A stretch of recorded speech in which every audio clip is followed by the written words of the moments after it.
Hello, hello, hello, everyone. Welcome to Virtual First Dates. And this evening's show, it's another Raw conversation or Raw Talks with V. And our special guest, Kimberly Bailey. And we're going to speak about this evening about trauma, unresolved trauma, and how it has an effect and the effects it has on our relationships. So past trauma, childhood trauma, and then past trauma in relationships, and how it plays and takes a toll on us and affects us in our relationships. Hello, everyone. Hello, Peter. Hey, Amber. And Melissa. Okay, Cookie with the Genie is here. All right, and Philip. All right. So we're just waiting. We are waiting for more people to get on, and our special guest, Kim. I see that she's just joined, and I'm going to go ahead and introduce her. And so with Kim, she actually has quite a bit of experience and done quite a bit of research for her experience with her schooling as well as with work and network. She has quite a bit of experience, and we're going to touch on a couple of different topics here as it relates to trauma. And so she is a social worker and has her master's in social work. She's also a U.S. veteran, and she is a PhD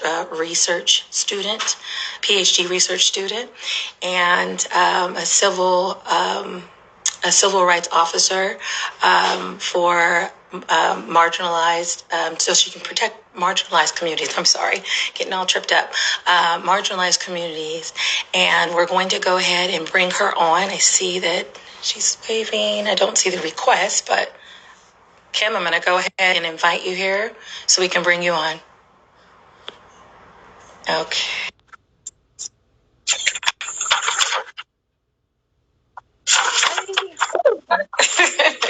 Okay. How you doing? Good. Welcome. So happy to have you here today. And so I was going to go ahead and touch on a little bit of why we wanted to discuss this, the topic about trauma and past trauma and how it affects us, as people in our relationships.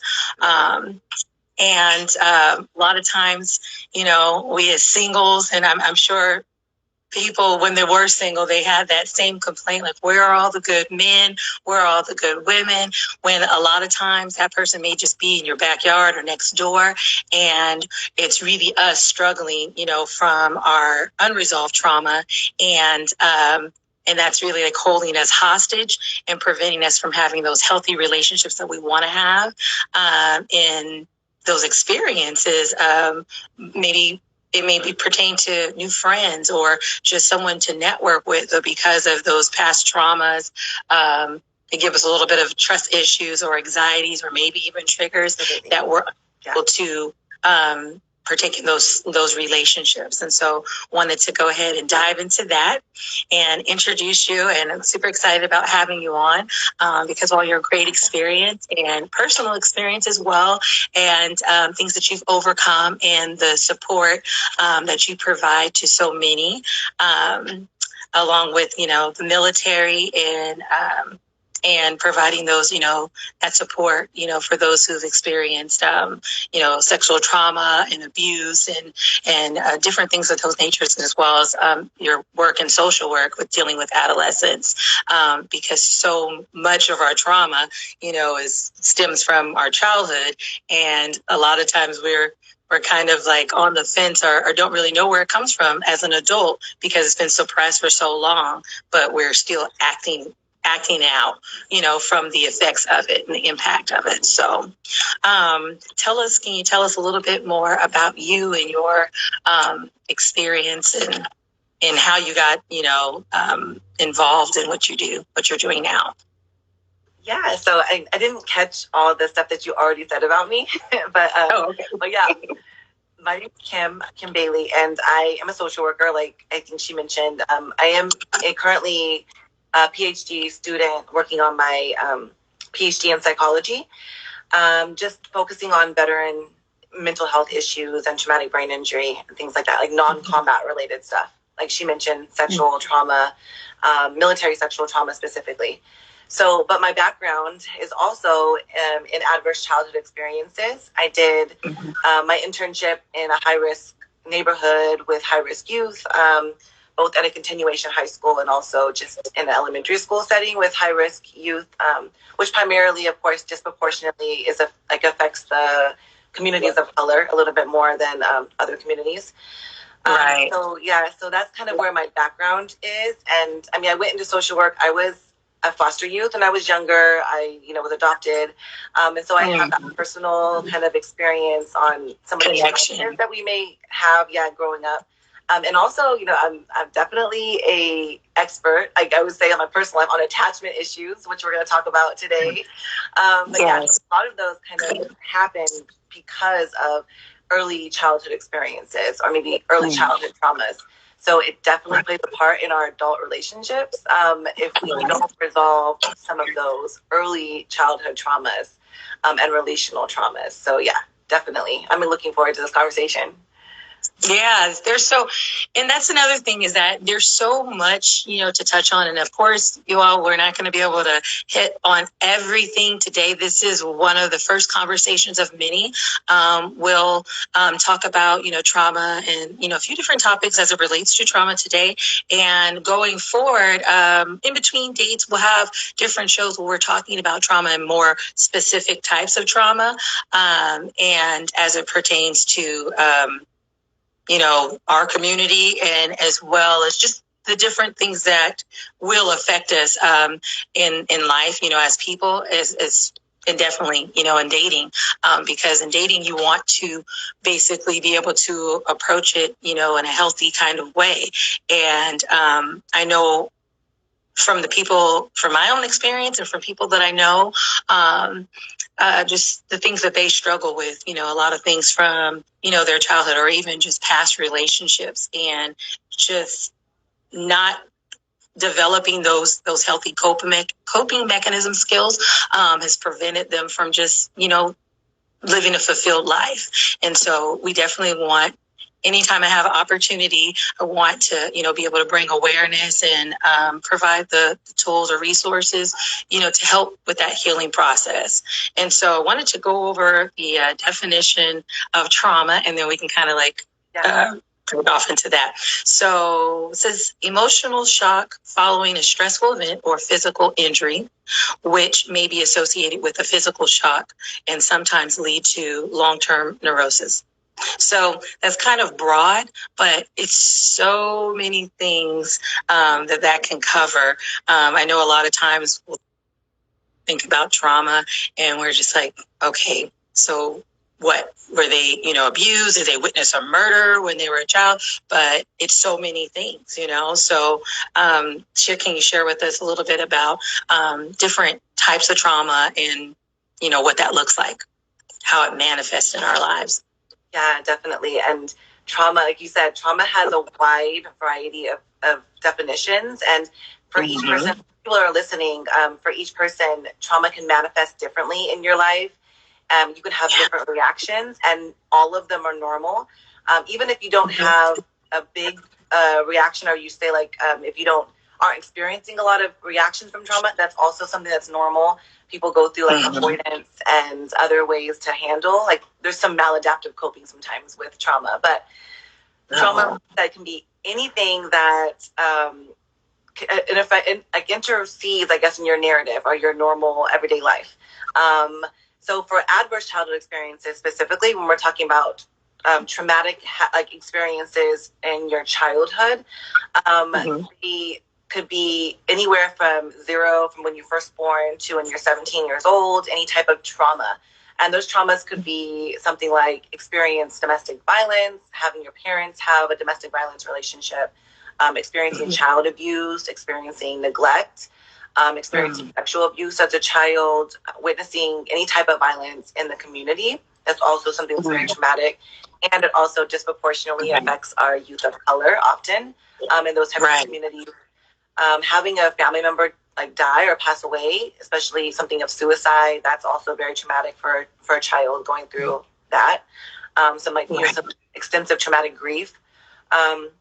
Some other things that we can think about when we think of childhood trauma are just a lack of safety and stability, which can also affect like our attachment abilities to attach to other people, the bond, substance misuse in the home, mental health problems could be something that's traumatic for people, whether that's you or somebody who's very closely associated with you.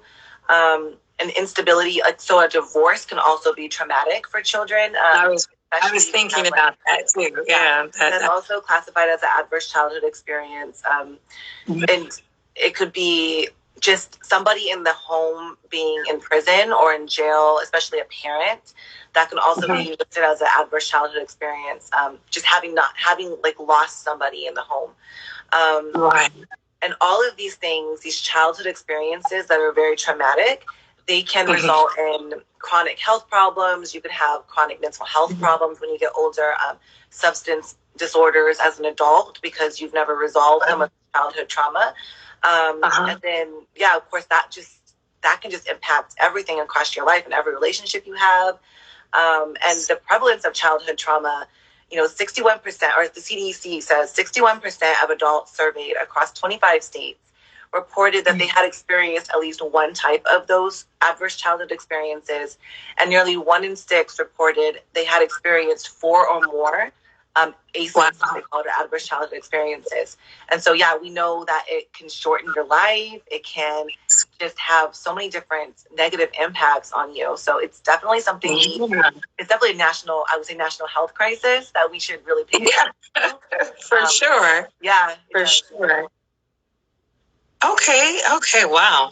I didn't know all that. I just had an idea. I'm like, wow, if it could, affect you, in such a way and how you cope and how you deal with just even in your teens and then in college, and just trying to figure out when you're just getting started out with, figuring out who you are. Just imagine, you really can't take on any other, relationships that are going to need that attention because you've been affected in so many ways, and you have to kind of deal with that before adding the extra additions to your life or your family, right? Exactly. And so, just to jump in there, as a youth, experiencing these traumas at home, and then going to school and trying to have to learn or trying to have to just fit in, and then you have your adolescent developmental issues, and challenges that you're going through, and some of the bullying that happens on campus and all those different things, especially, maybe youth that are having trouble at school, coming to school, getting bullied at school because of, some of the issues that they're experiencing. I mean, it can really have a compounding effect on growing up. Yeah. And then not having anyone to, to speak to, but that leads me into, so that it sounds like it could become a generational problem. Can you tell us about, how that can affect the family, I guess, as a whole? Yeah.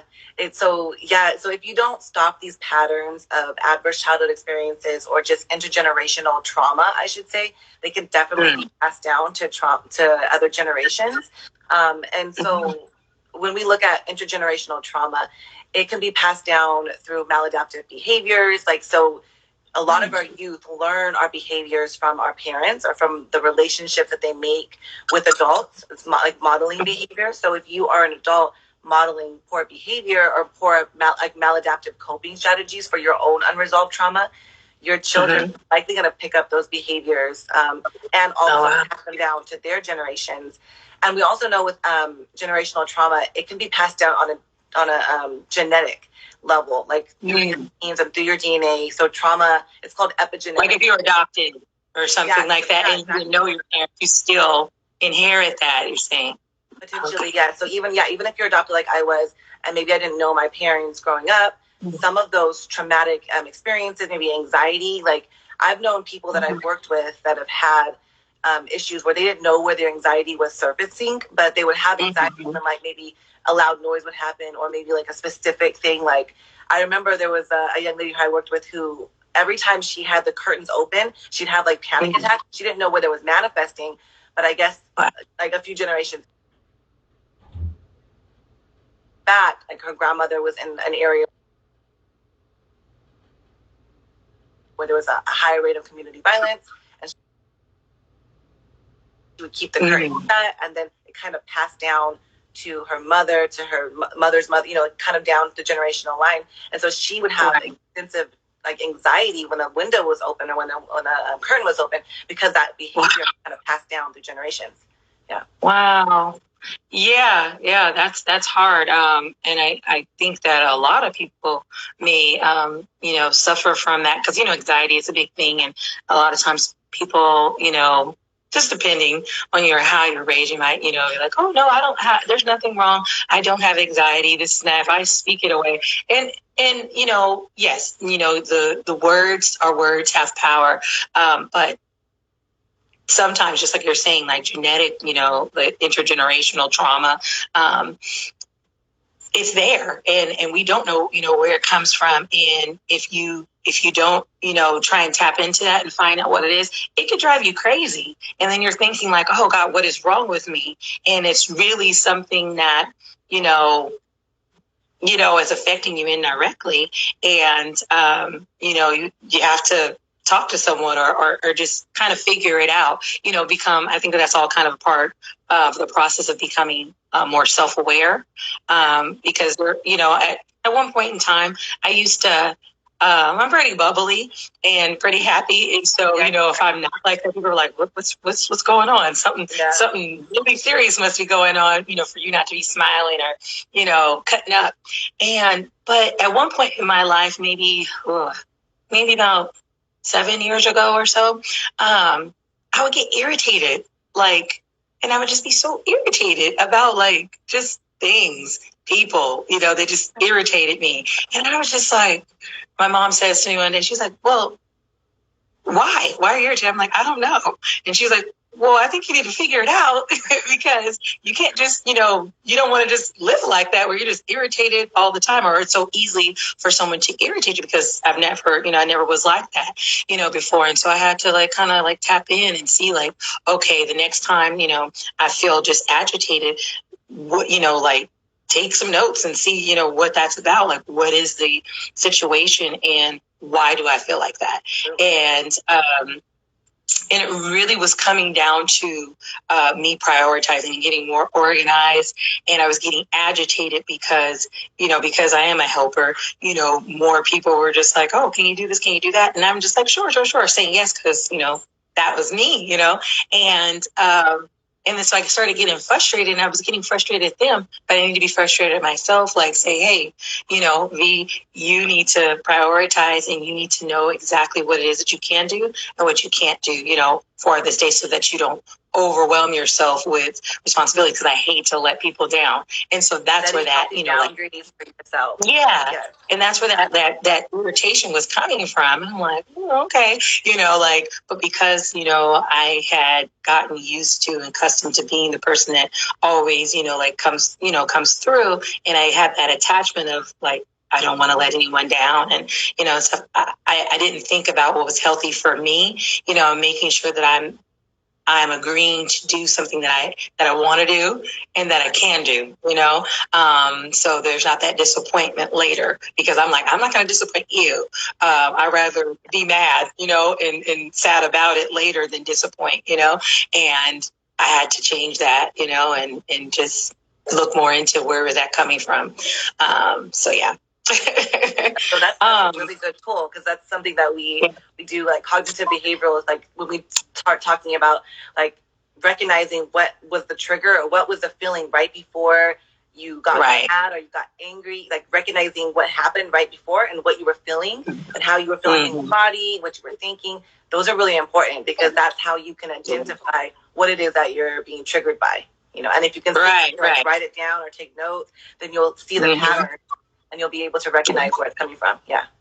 Right. And you have to get to that place where you want to, because otherwise you're just like, no, that's ridiculous. I don't hear right. There's nothing wrong with me, all these things. And it's just like, well, you can keep that going until you really get fed up with it. And you're just like, no, something needs to change, and then so you take those steps and do it. And it's not a quick thing because like I said, it was for a while, and I was just like, I don't know, I don't know where it's coming from. And I just know that I'm tired of being irritated, so yeah. So yeah. You gotta be tired for sure. of that first step. And then that's what you start healing. Right. Okay. So I know you do a lot of work with veterans, and I hear a lot about PTSD and something that, a lot of people think that it's something that only affects veterans. Can, something like this happen, to you in relationships? Like, not, I'm not in the military, I didn't go to war or anything like that, but just through our experiences in traumatic relationships, and can you develop the PTSD from those past relationships? Yeah, and that's a common misconception, I guess, about post-traumatic stress disorder, is that it only affects people who are serving in the military, which happens often because of combat-related experiences. But a lot of the work that I do is non-combat work. Like, I work with individuals who have had military sexual trauma or domestic violence and things like that, but also military members. So it definitely can be more than just military experience. Post-traumatic stress disorder can develop after a stressful or frightening, distressing event, after prolonged traumatic experiences. And some of the types of PTSD, or some of the types of events that could cause PTSD, could be like serious accidents, physical or sexual assault. So that happens outside of the military as well. And also, relational issues. I would say, if people out there have experienced being with someone that's narcissistic, or someone who has, I would say, like, the narcissism is really, I don't want to give anybody the right language to say this to someone, like, hey, you're a narcissist, but they are definitely get off this personality. Get off this live and be like, I'm diagnosing you. Jim said that you were a narcissist and you're abusing me. So I'm not saying that. What I'm saying is that you can have a narcissistic, abusive personality, or you could have qualities that are narcissistic, and mean, like, you can gaslight somebody. I don't know if you're familiar with the term gaslighting, but if you manipulate somebody over and over and over again by, like, psychologically making them question their own sanity. Like, for example, if you're in a relationship with somebody and like, they find some fault in you, and then they continually make you feel like it really is your fault. And eventually, like, we call it self-fulfilling prophecy, when you're telling somebody that they're incapable of whatever, X, Y, and Z, or they're a terrible person, or it's their fault. Eventually, if they get into this cycle of, like, we call it Stockholm syndrome, or like trauma bonding, where, like, you just consistently feel like that really does describe you, then you start believing in cycles of narcissistic abuse, and it's like a form of domestic violence or emotional manipulation, mental abuse. And I can say that it could probably turn into some sort of, like, complex. We have complex post-traumatic stress disorder, which isn't necessarily a diagnostic criteria yet. I think I want to say that they're looking at that. But if it's something that consistently happens over time, because PTSD, when you think of post-traumatic stress disorder, it's usually like a one-time occurrence, like a traumatic accident or like a sexual assault that happens, and then you have symptoms that are, like, prolonged or over 6 months time frame. You consistently have symptoms like nightmares and flashbacks and things like that. But with complex PTSD, or something that happens continually over time, like with relationships, or with, like, a narcissistic abusive relationship, it can be complex and difficult, especially when you're trying to, like, take that person or have that person remove themselves from that relationship. And then they can probably still have nightmares, flashbacks, all of those different symptoms after that relationship is ended. Yeah, definitely. No, that's so interesting that you say that, because it made me think when you're, talking about when a person is, hearing those things, they start to believe it. And a lot of times, I know when I volunteer with other, like, younger students and helping tutor them, or just, helping mentor them in some kind of way, I've heard them, talk about how they had a certain teacher that did that to them, or even I had an experience. It wasn't I guess you can call her a teacher through church, and she did those type of things, and it made me not like kind of a little insecure in certain areas, and there wasn't anything wrong with what I was doing or anything, but she had some insecurities with herself and projected them onto me when I was younger, and so I seen how it carried on in my life, and honestly sometimes till this day I'm like, maybe I should have a conversation with her, because I mean, better late than never, the words. I mean, I'm a lot, obviously I grew, out of that, but I realized how much that impacted me.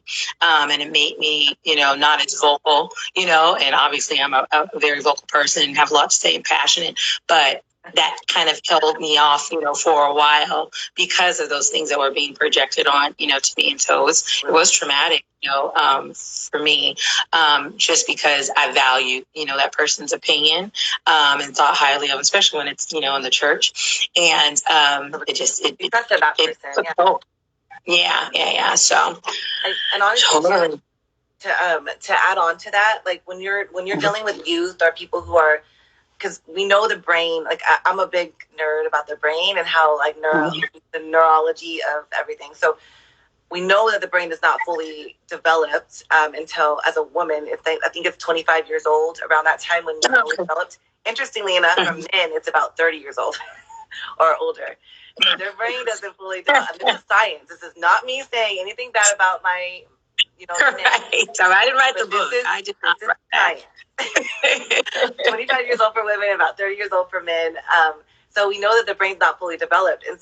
And even like when we're developing our identities and we're developing our autonomy, and being independent and being able to have independent relationships, we know that all of that stuff that happens in our early childhood is going to play a very, very significant part in who we develop, into, and how we have relationships moving forward. Right. So like if we internalize those really early on beliefs, like if somebody's abusing you or telling you you're not good enough or you're not going to be anything, then it becomes like an internal core belief. And with with therapy and stuff, core beliefs when they're like set early on in your childhood are very difficult to change, because those are like really internalized very deeply, and sometimes we're not even aware of those core beliefs. And if they're negative core beliefs and we're negatively self-talking to ourselves and we're not catching that, or we have not been able to honestly self-reflect that that's happening, or aware of our inner critic or whatever that is, those core beliefs can they can manifest in every single area in your life. In maladaptive behaviors, maladaptive relationships, maladaptive I guess you would say like self-destructive behaviors and things like that. So it really is important, like you said, to be able to just know like where that stuff is coming from. Is it coming from you, or is it coming from somebody outside of you that has kind of helped you develop those core beliefs? Yeah. Right. No, totally agree with that. I know that's what we're talking about, of how that can all manifest in relationships and how does it show up. And it's really critical. That's why it's so important, that we have these discussions, because a lot of times, there is that these habits that we develop from, those experiences. We don't recognize them. And sometimes they're just dormant until one day you get into a serious relationship or move in. I think the first time I became more aware of things, about me, because I was like, oh, I'm great,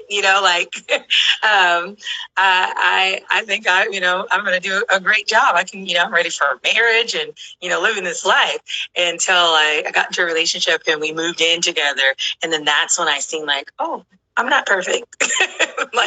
Oh, I do see a couple of little things. And I'm like, well, what? Oh, I've been doing this forever. And that's the thing, is a lot of times, even though we know this, I feel like we put it on the back burner and don't really think about it and think about the work that goes into it, is that you're getting into a relationship with someone who was not raised by your parents, was not raised in your environment. Sometimes we get, relationships with people who are completely, from the other sides, of the tracks, or just from somewhere else, and sometimes, from another country, so even deeper than the way that you're raised culturally, then, they can be different from you, and you run into issues there because you're wanting them to get it, like, why don't you get it? Well, didn't everybody grow up this way? Yeah, you could even be somebody from the same culture, or like the same, like say like Hispanic culture, or like, the African American culture, and still have differences because of the way you were raised, or because of the different values that your parents taught you, or whatever, or even environmental structure. Like, I know some individuals who I worked with in the past have come from like a huge community like a community area with a lot of violence in the community and stuff like that. So all of those things, definitely play a part, and you can be completely different. And if you're not like I know, and our parents always said, my mom always told me all the time that you need to know somebody for years before you actually jump into a relationship with them, so that you can know all their baggage and kind of just be, I guess, informed, right? Make an educated decision about whether or not you want to go through that relationship. But it's true, because you do need to know the family values. You do need to know, like, some of the trauma that person may have experienced, not because that makes them a bad person, but so that you can have the most informed decision going into the relationship, and also to heal. Like, if you're going to be in a relationship, you're going to want to like mutually heal together, because then that person's trauma and baggage becomes yours. I feel that's personally how I feel.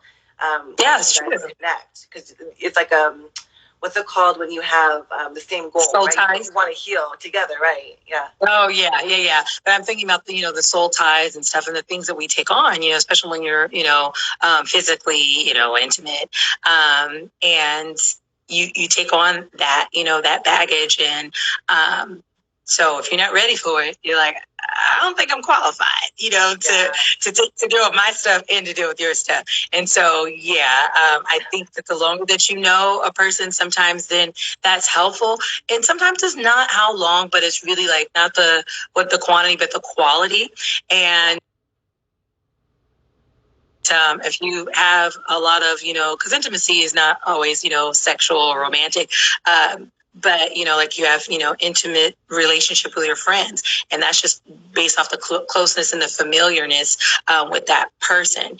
And so the closer and more familiar you are with them, I think that that's going to help and take you a long way, and help you with making those decisions. Is this the right kind of relationship, or are you going to be someone that is better as a friend? Are we going to be more helpful and serve each other better as friends, or in a relationship? Could you possibly be my, life partner, soulmate, spouse?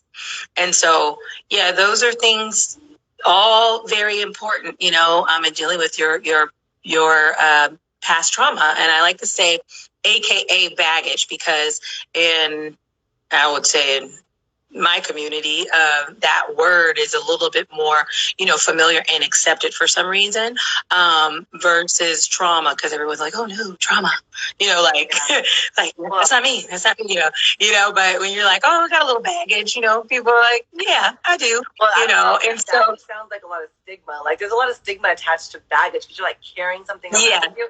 I mean, me, I guess maybe because I got a mental health background, so I'm like, trauma, I get that. And baggage just sounds more. It's all looked at as negative. It sounds like it's more burden, like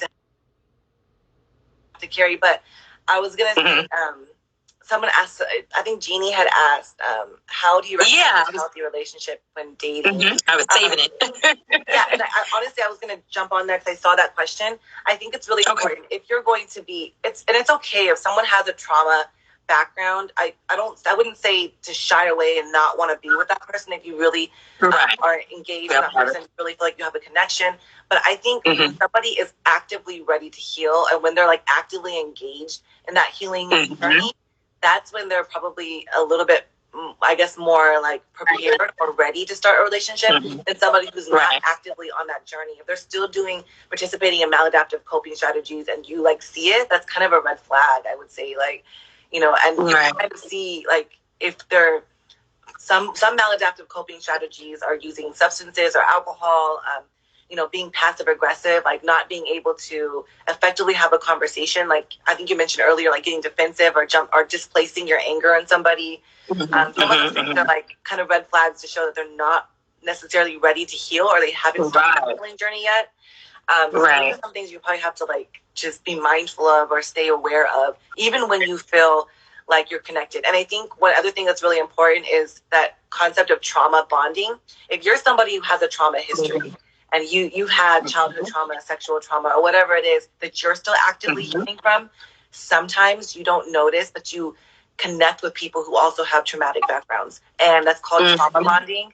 And it can be dangerous. It can be detrimental and maladaptive if you're seeking people who also have extensive trauma backgrounds, and that maybe aren't necessarily in the healing journey themselves. And even if they are, sometimes it just feels better and more comfortable because you're so used to being in that like toxic, I guess, state, right? Where you're actively in this toxic cycle of trauma or whatever it is that you are. Right.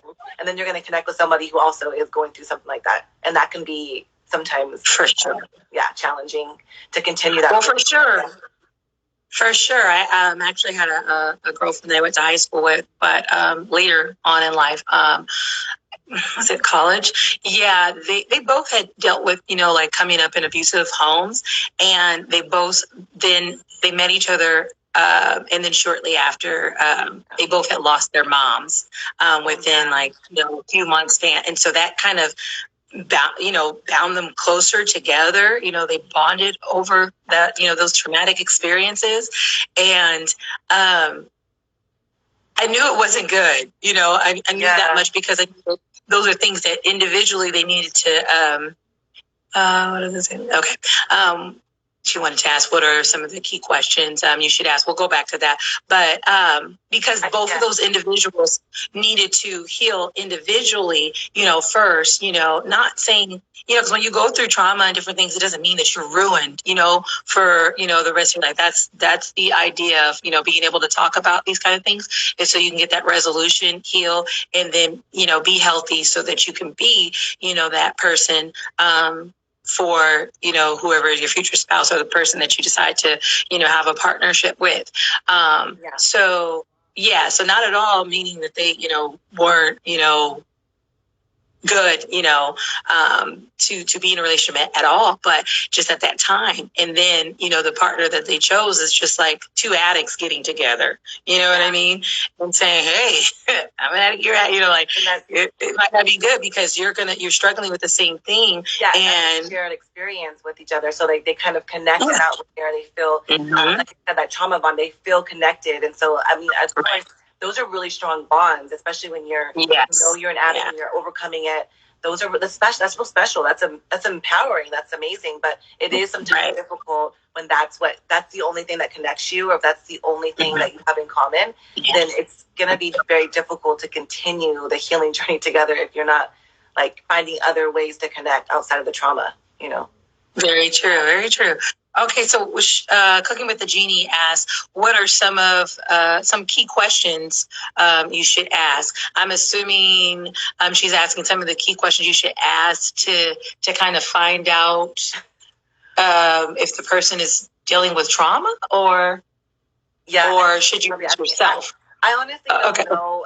I don't know about that. Like, I wouldn't probably ask. I mean, it's more of an observation, I would say, like, to be able to observe someone's behaviors and somebody's like maladaptive coping, like before you jump into a relationship really quickly, like remember my mom's advice, don't jump into relationships until you've known them for a while.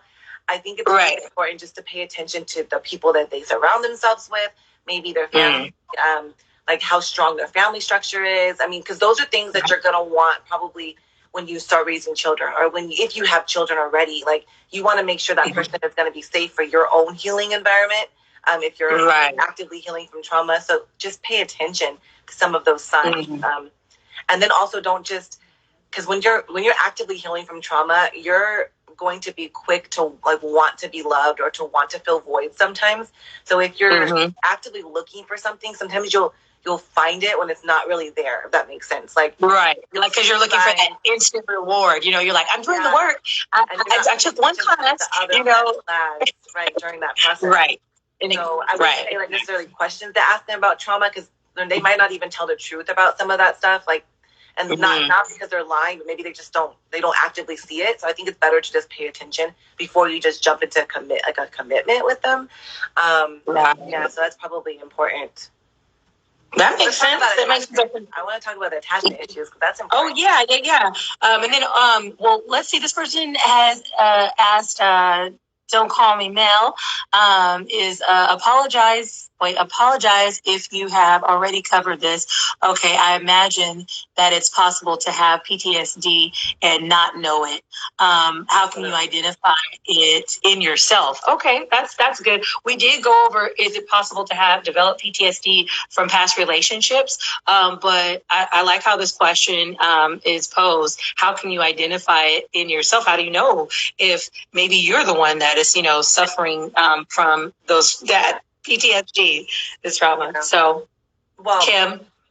Post-traumatic stress disorder, usually like the symptoms will manifest.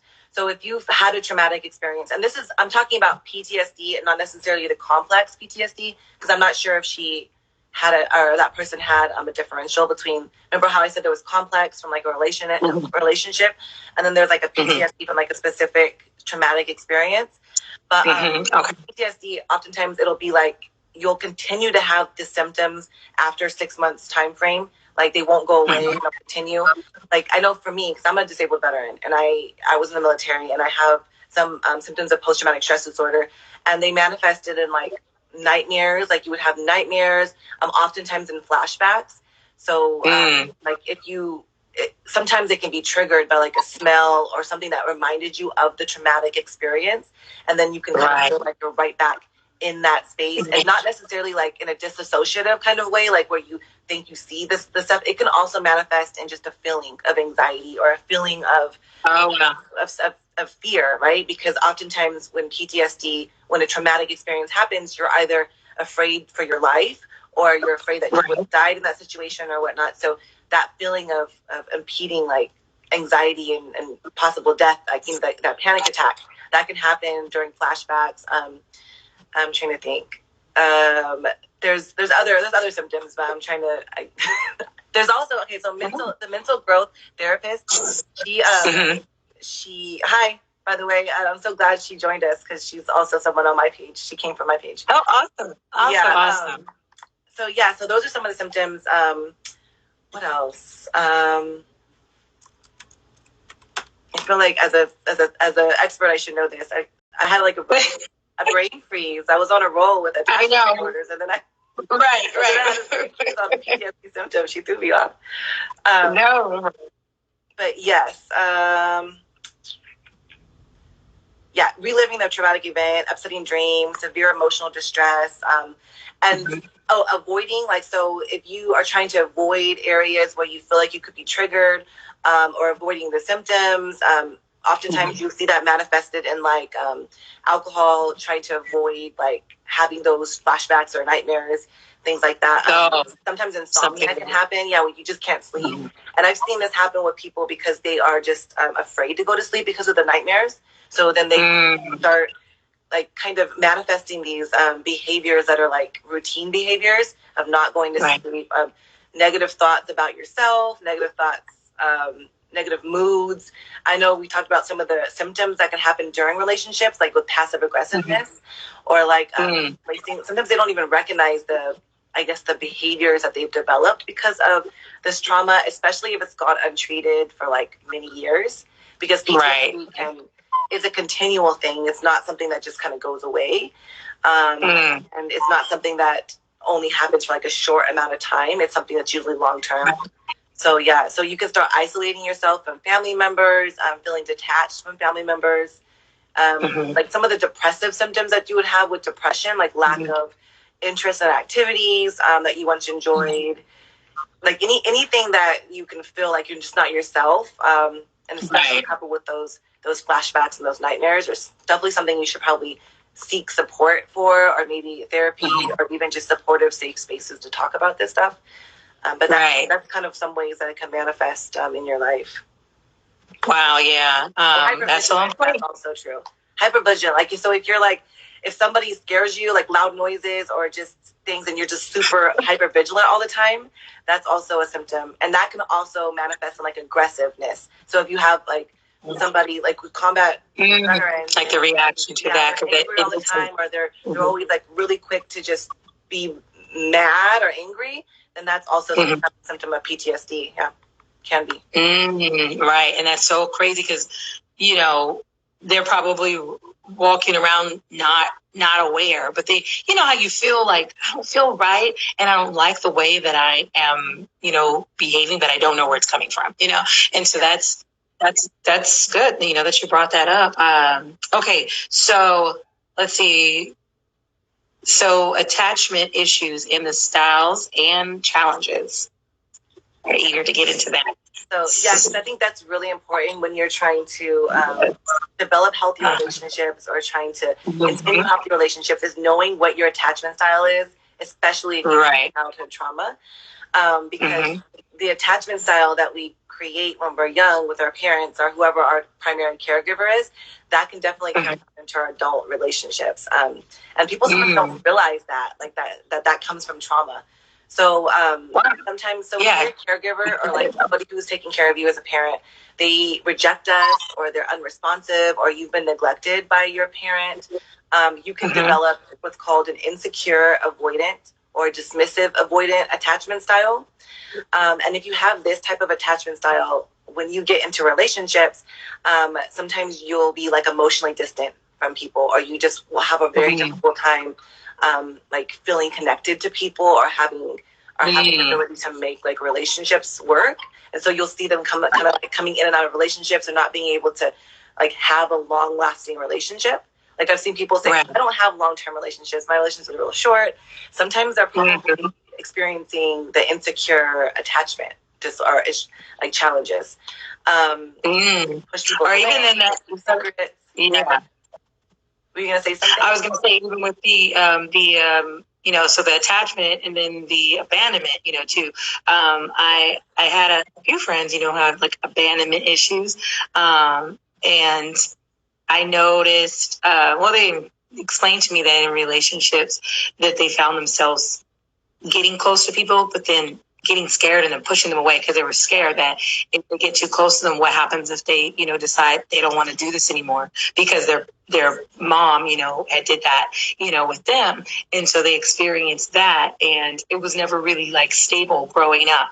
And so, yeah, it was something that, you know, they, you know, were able to share with me, later. And I didn't know, you know, that they had gone through, you know, all those different things, that made them feel like they always felt like I'm alone, because I never want to really let anyone completely in, because I'm scared, you know, deep down, I'm scared that they're going to leave me or, you know, let me down. So let me just not, you know, and a lot of us can sabotage relationships because of those same kind of fears. It may look a little different. It may have came from somewhere else, but you have that fear. And so you're like, you know what? All he's going to do is let me down anyway. You know, all he's going to do is mess up, you know, so let me just, I don't really like this about him anyway. So what I'm going to do is just go ahead and cut it short now.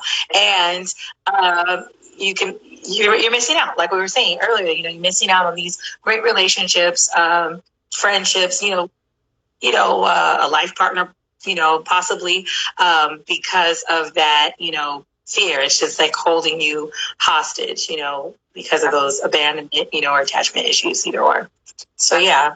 And it's harbored in the fear of rejection, like you said, and fear of like, well, they're going to hurt me first, I'm just going to hurt them. And you'll see that sometimes when people that cheat or people that constantly cheat, very likely that they had if you go back to their family history and you see the type of relationship that they have with their family members, oftentimes you'll see that they had an insecure or avoidant type of attachment style with their parents.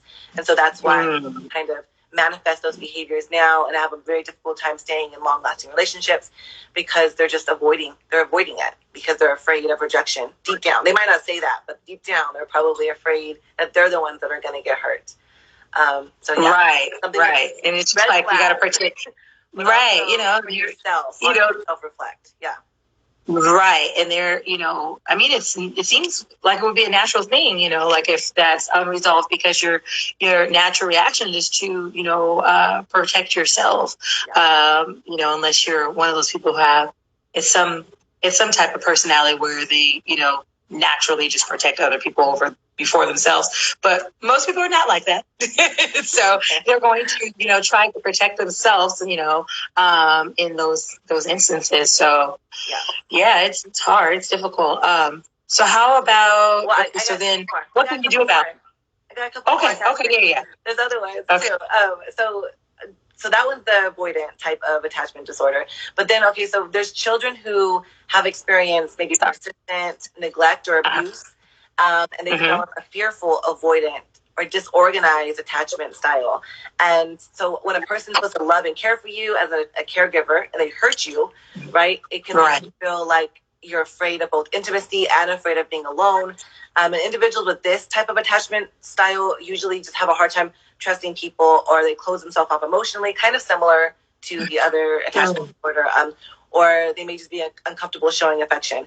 And then there's another type of attachment disorder called the anxious or preoccupied type of attachment style. And that's like if a caregiver or someone in your, a caregiver that you raised you when you were younger, maybe they were sometimes responsive to you and then sometimes they weren't. And so they kind of they go back and forth. They were real wishy-washy with their love, I guess to say. So you never really knew if they cared about you, or if they didn't care about you. And that's called insecure or ambivalent type of attachment disorder. And adults that are forming relationships with this type of attachment disorder can be called clingy. And that's where you get that person's clingy, that person never, always wants to be on me or whatever. Sometimes they're just afraid. They don't know if you love them or don't love them because they have that type of insecure attachment style. So you always want intimacy, like someone that's always seeking to be with somebody all the time. But almost to the point of paranoia. You can have someone who's really paranoid about what are they doing, who are they with, and they're not. Do they love me? Do they not love me? They're not here enough. And so that, on the other hand, someone who's with somebody like that, if they're not familiar with this type of attachment disorder, if they don't know much about that person per se on the way that they were raised, that could also like push somebody away, right? And not want to be with that person if they feel like they're always on them or really clingy. And yeah, that's really high emotional dysregulation. I have mood swings and stuff like that. Yeah.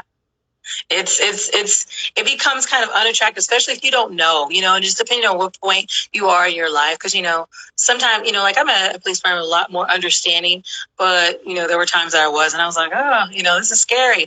This person just attaching like that, but I've experienced that, where they kind of went through some things coming up where it was more so not being enough, in the household that he grew up in.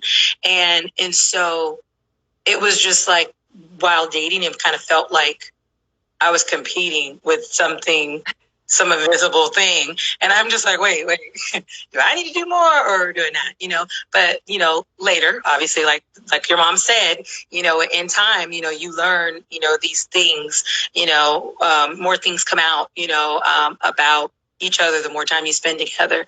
And then I realized, like I didn't really have a chance because this is something bigger. It's an issue where you're, the person is still trying to prove, to his parents or her, because I've heard this happen with a lot of women as well, where it's like you're competing and trying to impress, the parents, that you can't even have relationships outside of that because your focus and all of your attention and your stress, your anxiety, it's all coming from that direction. So you can't have a relationship with anyone else.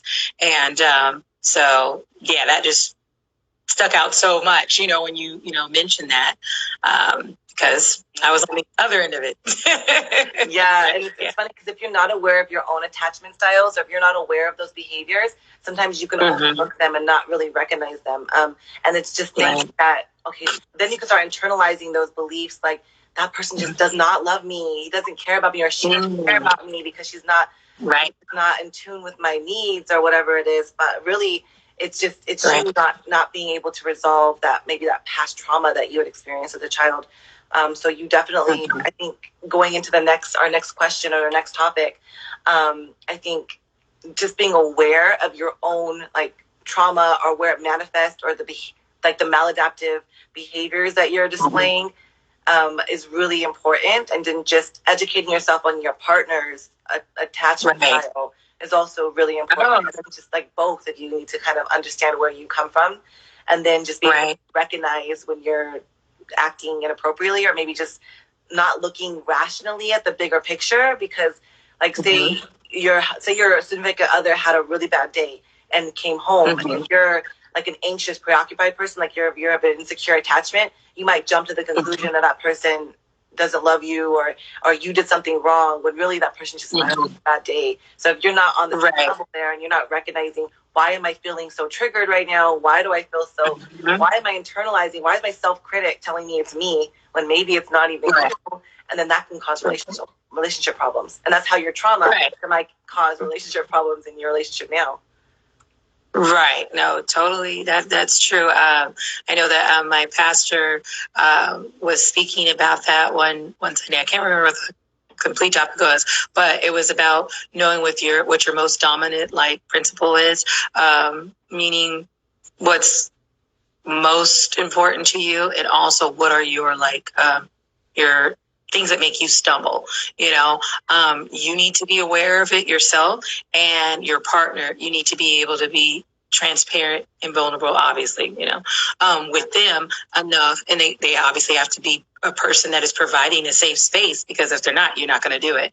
But it's important for them to know. So when they see it, when you share those kind of things with them and you're able to be transparent, they're able to sometimes notice something that you're getting ready to kind of fall back into that before you even notice it, and that's helpful, because then they can help you like, okay, so we're going to redirect, and get you back on track, and that's a part of them, being, that partner help me, or because we do that for both. I mean, I know that if we go biblical, it speaks about the woman being a helpmate, but we help each other, in a partnership.